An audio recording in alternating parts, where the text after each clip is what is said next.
Story we are tracking. Prime Minister Modi is all set to launch 5G telephony services today, ushering in an era of ultra-high-speed internet on mobile phones.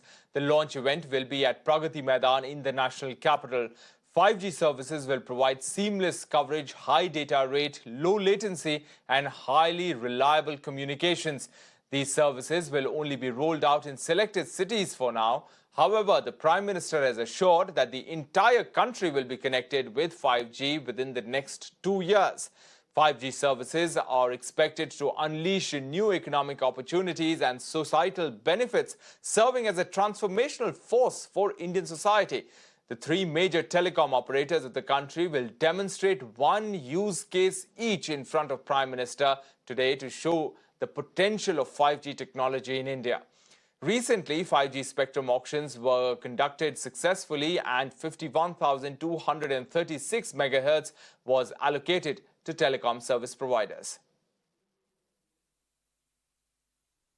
Well, Jio is aiming to start the pan-India service by December 2023. Airtel is aiming to start the services by March 2024, while on the other hand, Vodafone Idea has still not announced their rollout plans yet for 5G. Now, what are the requirements for quicker adoption for 5G? Firstly, the subscription plans need to be attractive. They cannot be highly priced, firstly. And the second most requirement is that the 5G smartphone devices price also needs to come down. Currently, if you see, the 5G smartphone devices are 2 to 3 times price compared to the non-5G smartphone devices. Though the prices have been coming down for the last three quarters, they need to still further come down, given the fact that the prices are 2 to 3 times the non-5G devices.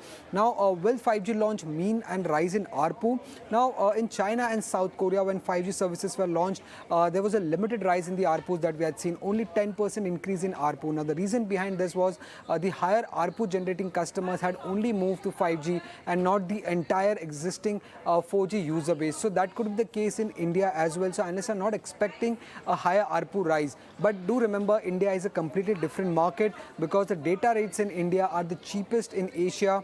The telcos have shown a united front when it comes to price hike, which means that there won't be any price wars when 5G is launched, and the 2G subscriber base in India is still very high. Nearly 25% of the total subscriber base is still on 2G. So the scope for improvement is much higher, which means that the ARPU could still rise in India when 5G is launched.